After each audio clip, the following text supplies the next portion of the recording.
Halo rebahaner, gimana kabar kalian? Masihkah kalian suka dipegangin saat kencing?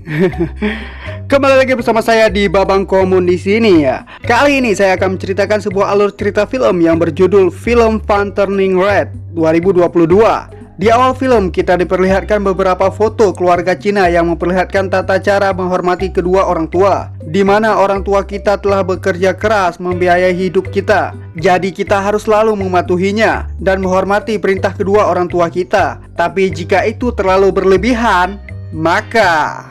Dan inilah alur cerita film Fun Turning Red 2022. Perkenalkan, ini Mei Lin Lei yang akan disebut Mei Mei. Dia berusia 13 tahun dan beranggapan bahwa dia sudah sangat dewasa. Dia juga merupakan gadis yang sangat ceria.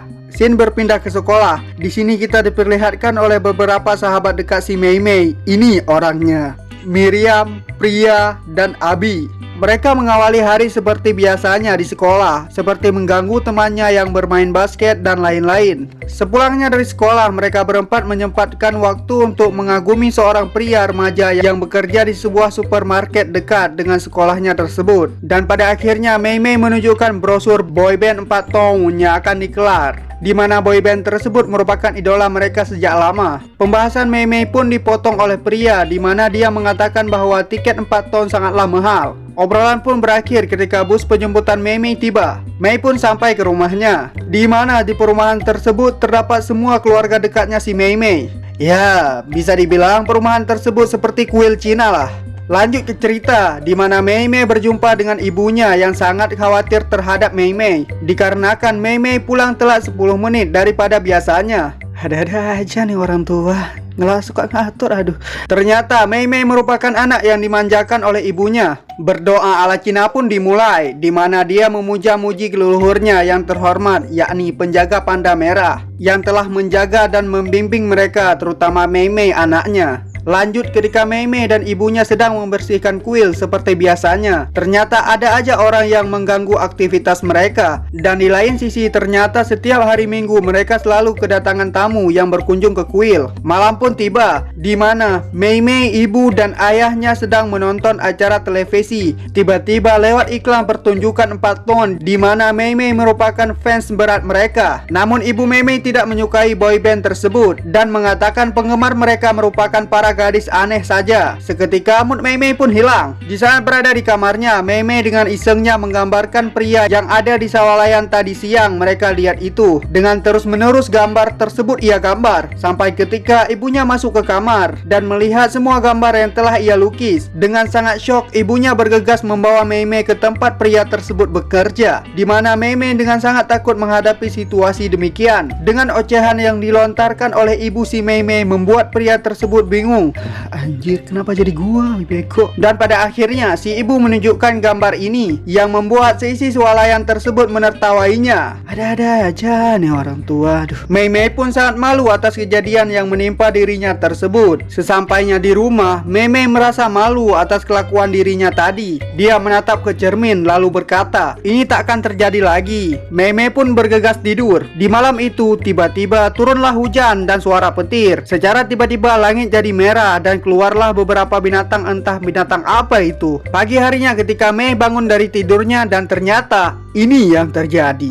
Tubuhnya berubah menjadi panda besar berwarna merah. Ibu Mei pun datang membawa pembalut atau obat sejenisnya. Ibu Mei berpikir anaknya sudah datang bulan. Saat ibunya pergi, Mei masuk ke kamarnya dan menenangkan pikiran, batin, jiwa, serta raganya, dan berusaha keras untuk menenangkan dirinya. Seketika tubuhnya berubah normal kembali. Ternyata dia harus mampu menormalisirkan emosi atau sesuatu yang berlebihan pada dirinya agar ia tidak berubah menjadi monster panda. Beranjak ke rumah sekolah, di mana ibu si Mei mengikuti anaknya tersebut dan membawa sebuah pembalut untuk dia kasih ke anaknya tersebut. Hal itu membuat Mei malu berlebihan dan membuat tubuhnya berubah lagi menjadi panda. Dengan syoknya si Mei berlari keluar dan diikuti oleh ibunya yang terus-menerus mengejarnya sehingga sampai di rumah. Ibunya langsung menenangkan Mei, diikuti oleh kedatangan ayahnya yang berkata, ini sudah terjadi. Yang membuat pertanyaan besar dari Mei Mei terhadap perkataan ayahnya tersebut. tersebut, ayah dan ibunya bergegas menunjukkan sebuah peti yang diperjelaskan oleh ibunya. Ternyata keluarga mereka mempunyai hal mistis dengan panda merah. Berlanjut ke cerita ibunya, Alkisah pada saat itu terjadi sebuah perang di mana laki-laki terlibat di peperangan tersebut. Sun Ye atau ibu-ibu membutuhkan cara untuk melindungi putrinya. Suatu malam, saat bulan merah, para dewa mengabulkan keinginannya. Mereka diberi kemampuan mengendalikan emosi dalam pikirannya, yakni berubah menjadi hewan mistis yang kuat. Sun Ye mewariskan karunia ini kepada anaknya yang meranjak dewasa. Lebih singkatnya, Ibu Mei merupakan pewaris mistis itu juga, sehingga diwariskan ke si Mei.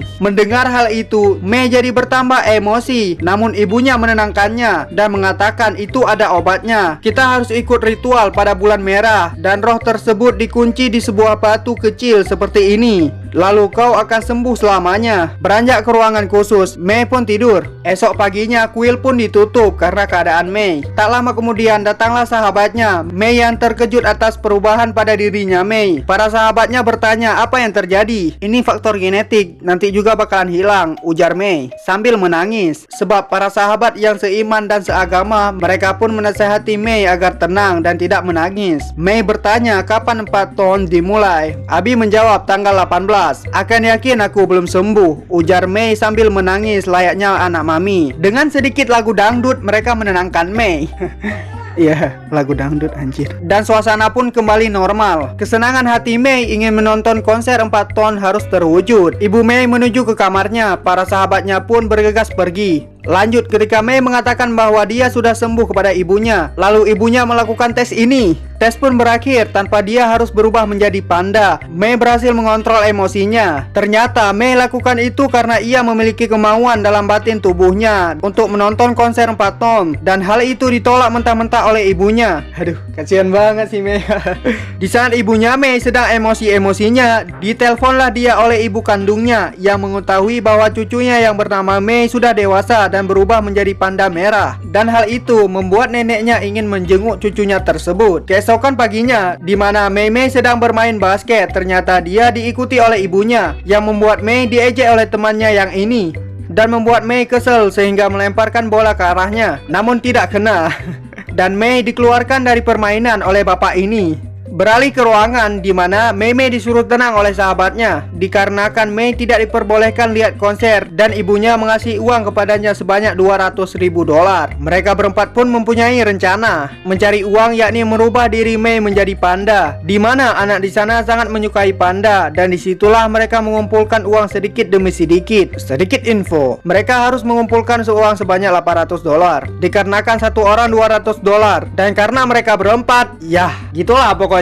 Scene beralih ketika mereka sedang berdebat, di mana acara akan dimulai beberapa hari lagi, sedangkan mereka belum cukup mengumpulkan uang. Solusi pun terselesaikan dengan kedatangan anak pembulian di sekolahnya, di mana dia suka sekali membuli Mei. Anak tersebut menawarkan Mei pergi ke acara ulang tahunnya dan merubah dirinya menjadi panda, dan dia akan dibayar sebesar 200 dolar. Kesepakatan pun disetujui. Sepulang ke rumah, Mei meminta izin ibunya ikut les matematika, namun ibunya meminta dia agar ikut. Namun Mei dengan tegas dan kecoplosan berteriak bahwa ibunya tidak boleh ikut. Di saat bersamaan datanglah neneknya Mei dan saudaranya yang lain, dan hal ini memperlambat kedatangan Mio di acara ultah temannya. Sore mulai berganti dengan malam, dan di saat Mei beranjak pergi datanglah neneknya yang memperingatkan dia agar tidak berubah menjadi panda lagi. Singkat cerita, Mei berhasil mengelabuhi keluarganya dan pada akhirnya dia sampai di tempat pesta. Di sana dia cuma memakai kotak berbentuk panda yang membuat teman-temannya yang capek menunggunya dari tadi pun kecewa, dan si pembuli pun tidak mau membayarnya sebab itu bukan panda asli. Dan Mei pun pada akhirnya merubah dirinya menjadi panda yang membuat kemeriahan pesta ulang tahun pun hidup kembali. Di lain sisi, ibu Mei yang mengetahui anaknya tidak ada di rumah dan juga mengetahui semua rencana anaknya selama ini, dia langsung panik. Di sisi lain, di saat Mei dan sahabat berada di atas genteng, ternyata acara 4 ton bukanlah diadakan di tanggal 18 melainkan tanggal 25, di mana di sana merupakan terjadinya gerhana bulan merah dan Mei harus melakukan ritual. Hal ini membuat emosi Mei melonjak dan berubah seketika menjadi panda yang sangat ganas. Kemudian datang anak pembuli sang pemilik acara ultah yang menyuruh Mei turun dari atas. Namun kata-kata dia membuat Mei marah dan menerkamnya. Singkat cerita, ibu Mei pun datang ke sana dan menerima amarah dari ibu bapak sang pembuli tersebut. Ibu Mei yang kesel atas perubahan tingkah laku anaknya tersebut menyalahkan ketiga sahabatnya. Dia mengatakan bahwa mereka memanfaatkan Mei dalam menonton konser 4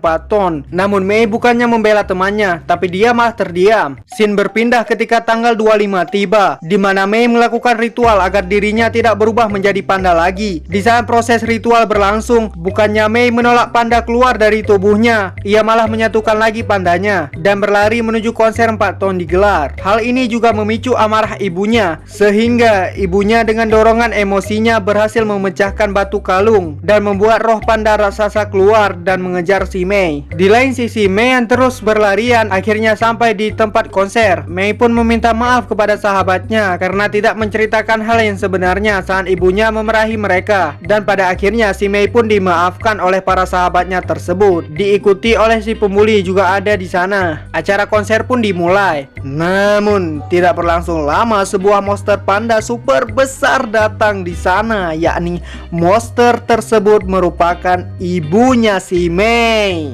Buset, ibunya Mei. Aduh. Oke, lanjut. Mei dengan terkejutnya melihat ibunya menjadi monster super besar. Penonton pun pada berlarian. Singkat cerita, para nenek, kakek, dan para keluarga lain pun juga ada di sana. Mereka menyuruh si Mei untuk mengelabuhi ibunya, sementara mereka membuat lingkaran dan memulai ritual. Sedikit hambatan dan rintangan pun terjadi, di mana ibu si Mei pingsan, yang membuat semua keluarga si Mei kecuali kakek dan ayahnya memecahkan batu roh panda mereka, sehingga membuat mereka berubah menjadi panda dan menarik ibu si Mei agar masuk ke dalam lingkaran yang telah digambarkan agar proses ritual berjalan lancar. Proses ritual pun berjalan lancar, di mana semuanya berubah menjadi manusia normal. Namun si Mei memilih tidak berubah menjadi manusia normal dan membiarkan roh panda pada dirinya. Di akhir film, kita diperlihatkan dengan kegembiraan keluarga Mei, di mana Mei tidak dilarang lagi menonton konser dan kuil milik keluarganya dipenuhi pengunjung. Tomat.